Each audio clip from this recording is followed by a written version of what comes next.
The disrespect doesn't announce itself.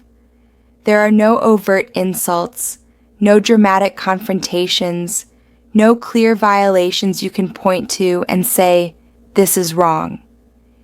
Instead, it operates through 1,000 small dismissals, subtle invalidations, and barely perceptible communications that you're not worth full consideration. The avoidant has mastered the art of making you feel less than without ever saying anything explicitly cruel.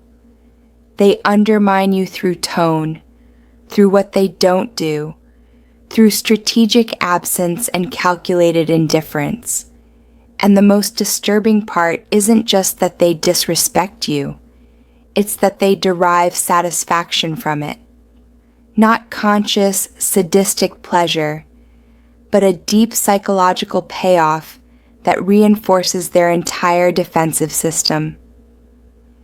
The subtle disrespect serves crucial functions in their internal economy.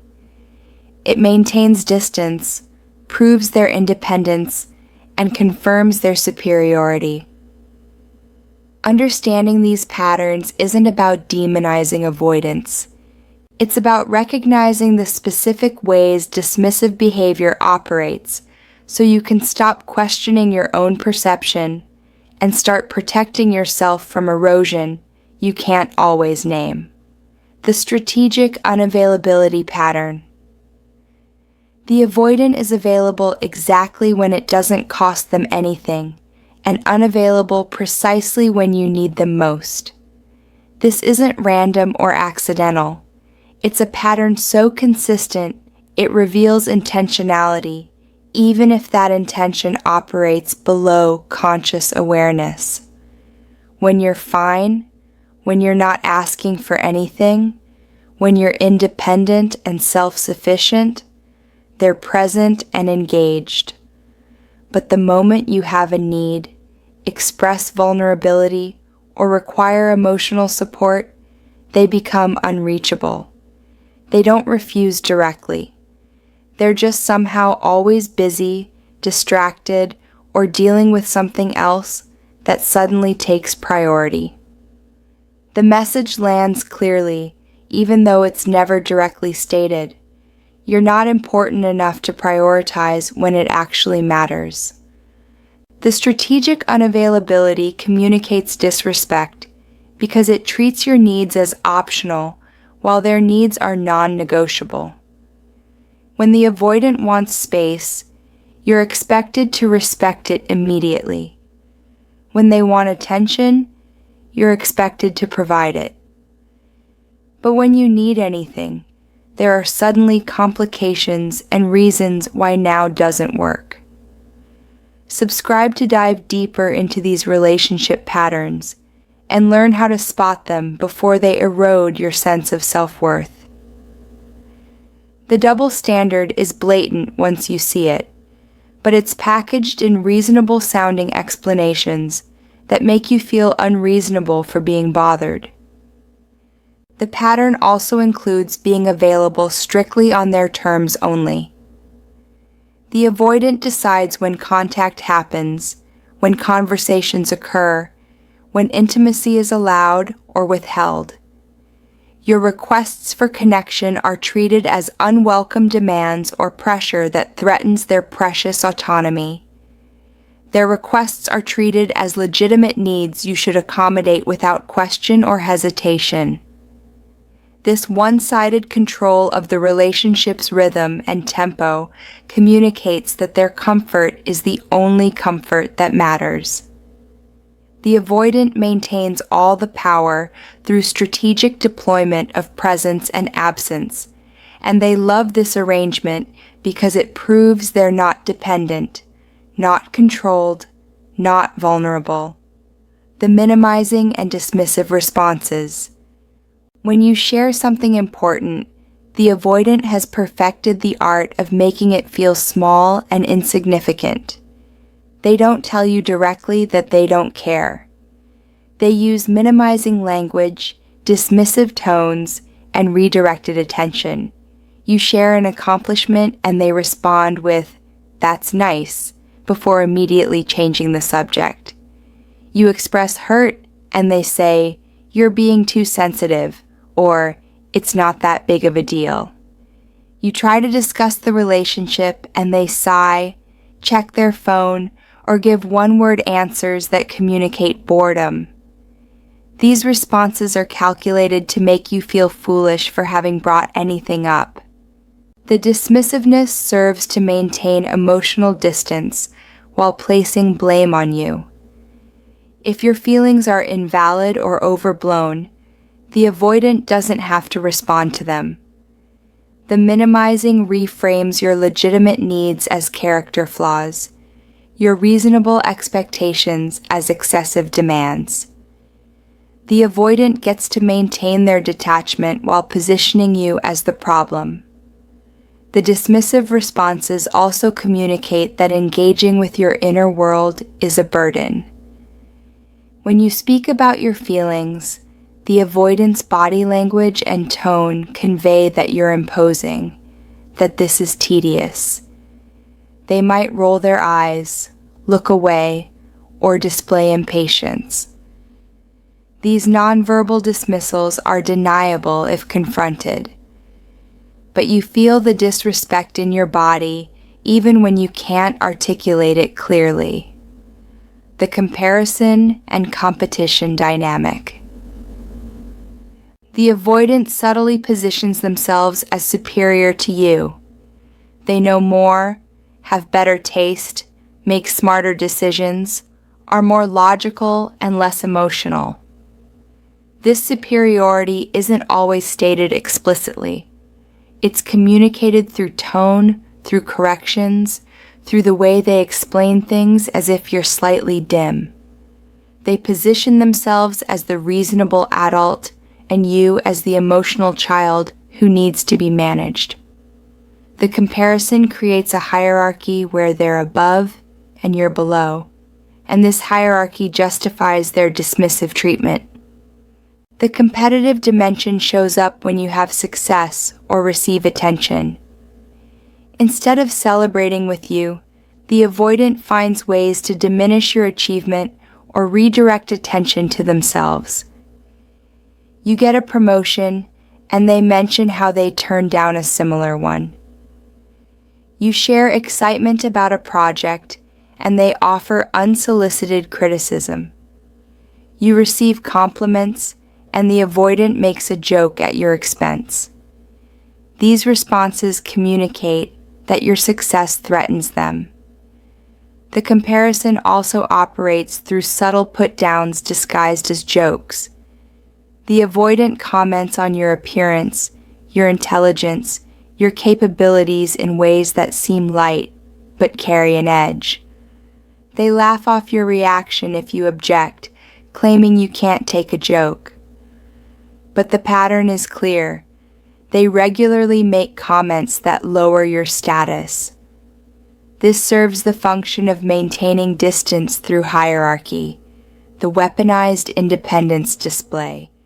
The avoidant makes a show of how much they don't need you.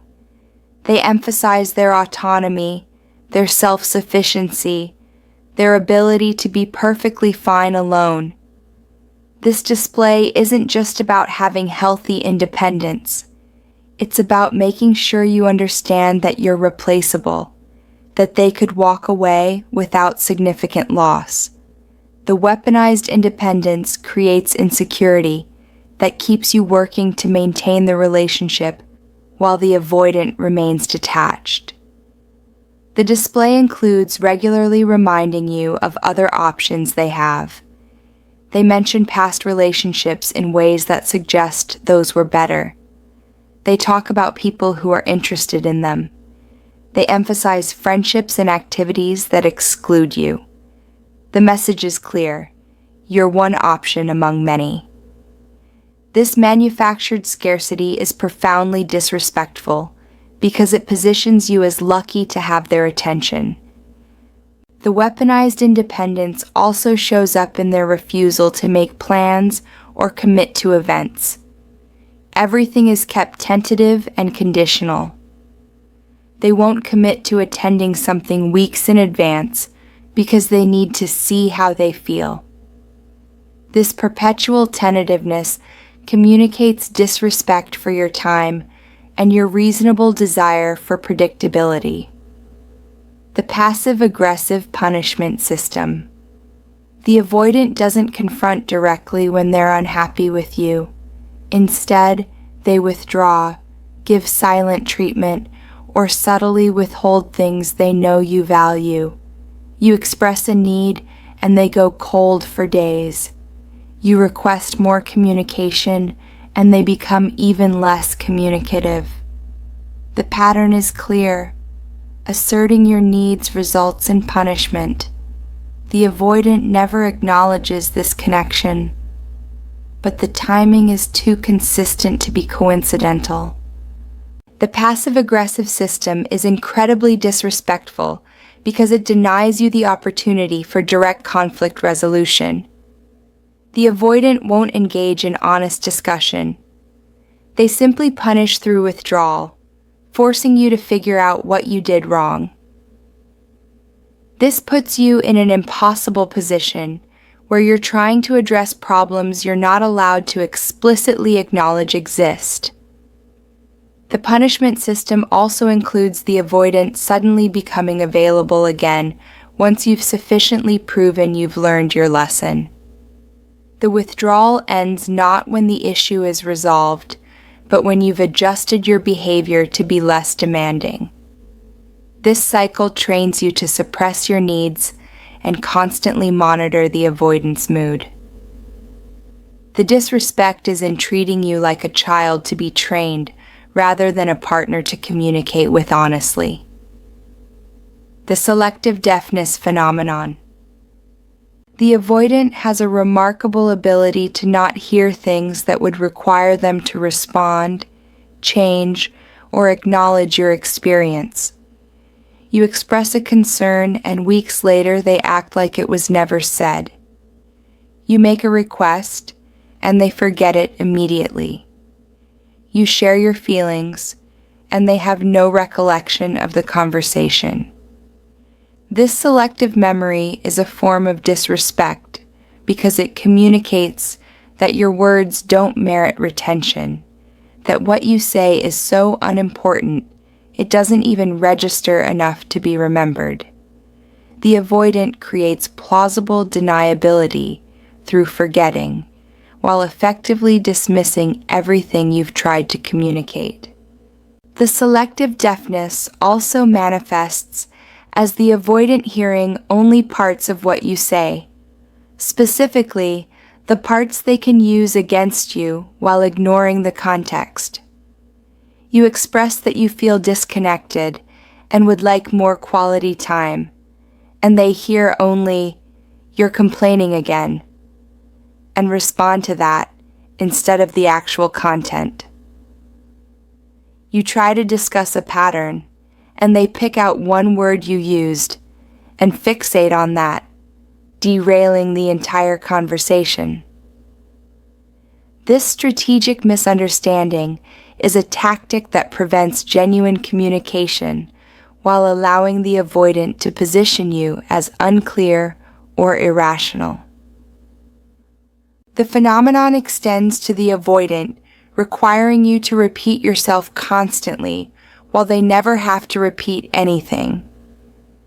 Your needs and concerns must be stated multiple times before they'll even acknowledge them, and even then there's no guarantee of response.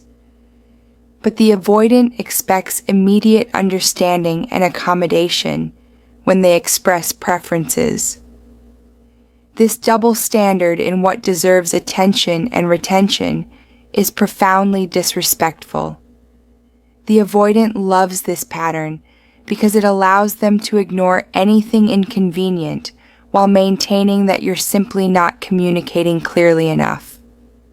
The boundary violations disguised as autonomy. The avoidant frames their disrespectful behavior as simply maintaining healthy boundaries.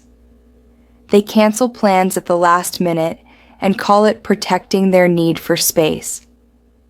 They ignore your messages for days and call it not being obligated to respond on your timeline. They refuse to discuss the relationship and call it respecting their own comfort level. The reframe is insidious because boundaries are healthy and necessary, but what the avoidant is doing isn't actually boundary setting. It's violating your boundaries while claiming their autonomy justifies any behavior.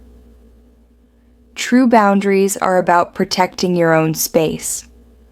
What the avoidant does is impinge on your space, waste your time, and disrespect your needs while calling it self-care. The disguised violations also include the avoidant demanding you respect boundaries they won't articulate clearly. You're supposed to intuitively know what they need without them having to express it, and when you inevitably cross an invisible boundary, they punish you for the transgression.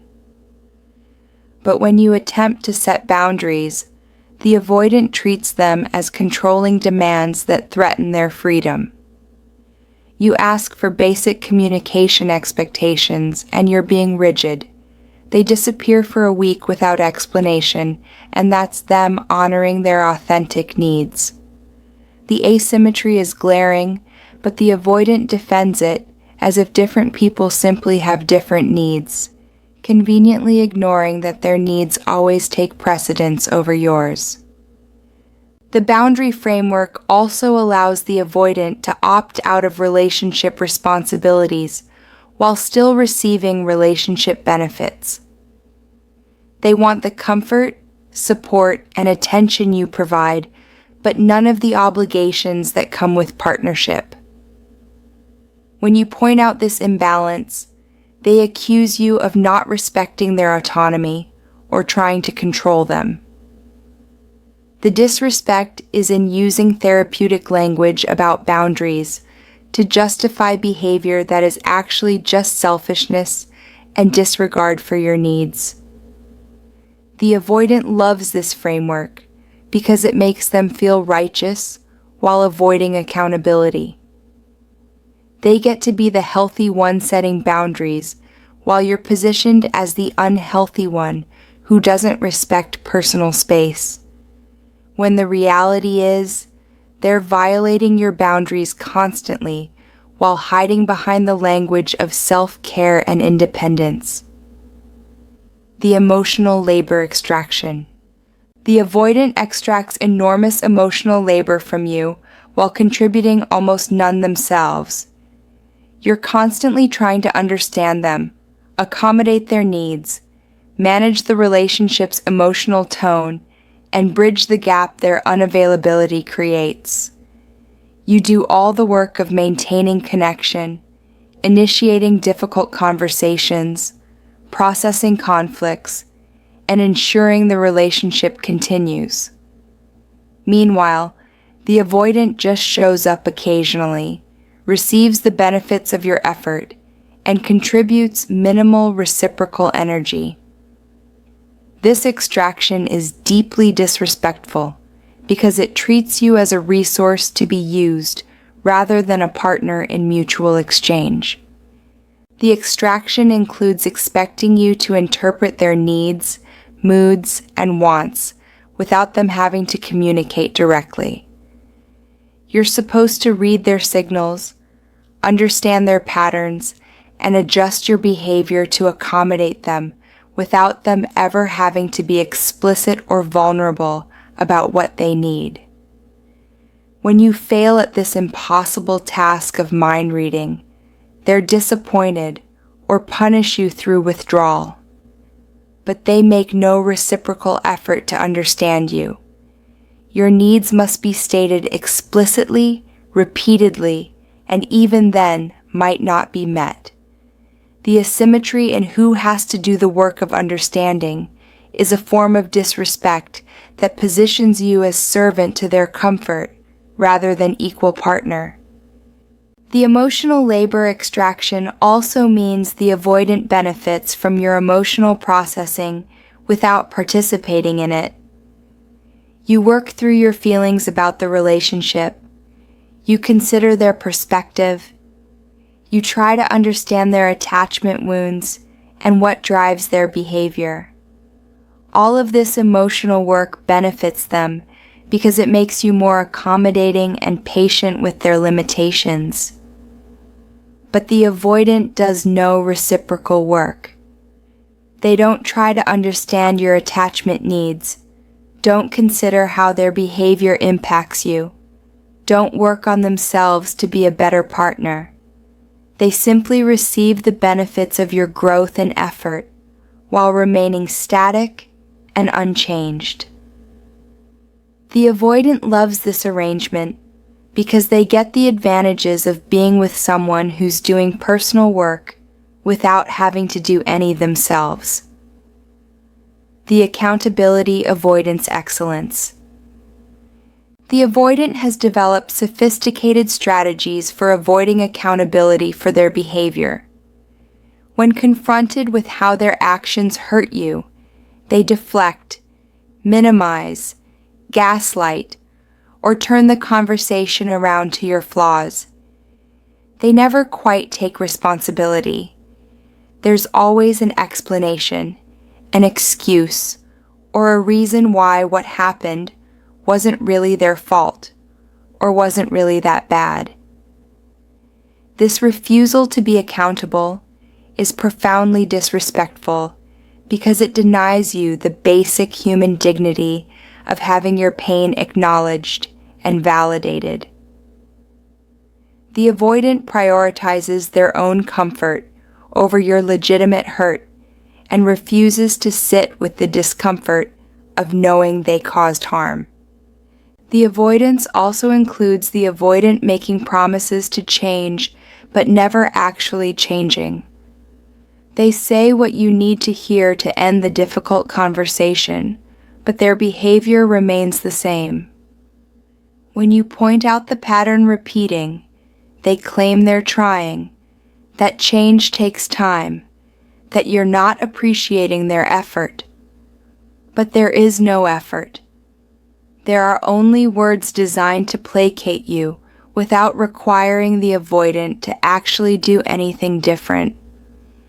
This false promising is a form of disrespect because it manipulates you into staying and investing in a relationship that will never actually improve.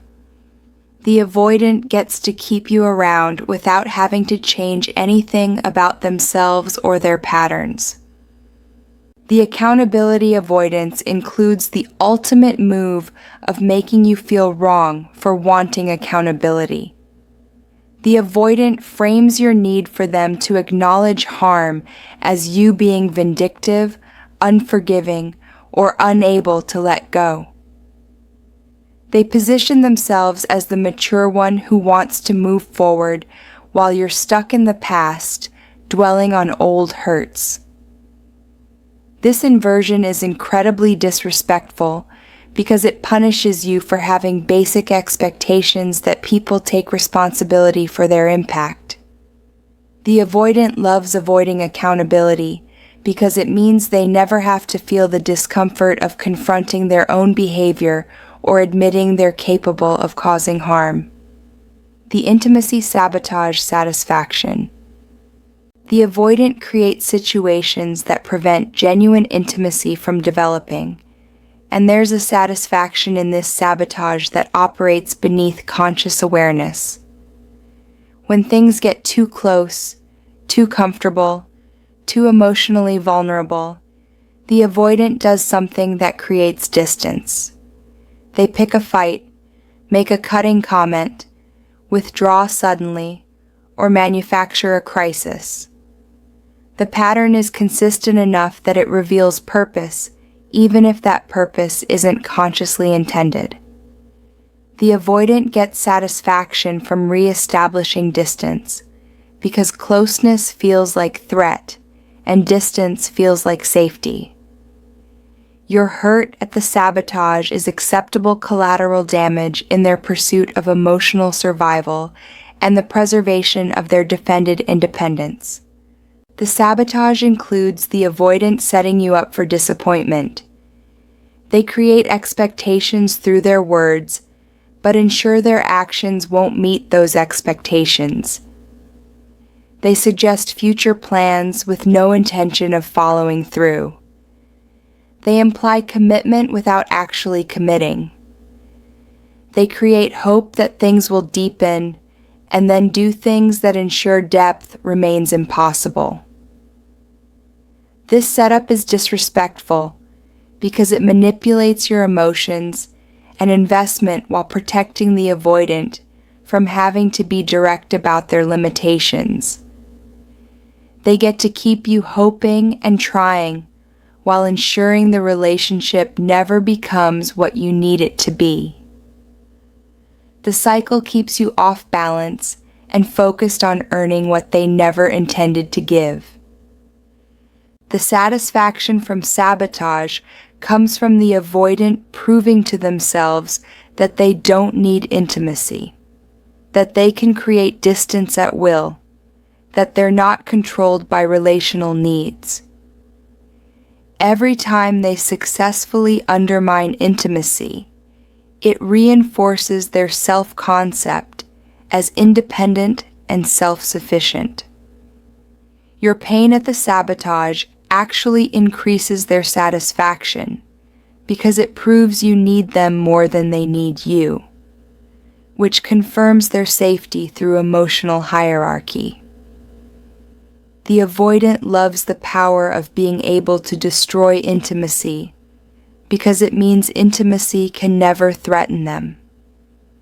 They remain in control through destruction, and that control is more important than whatever connection gets sacrificed in the maintenance of their defensive superiority.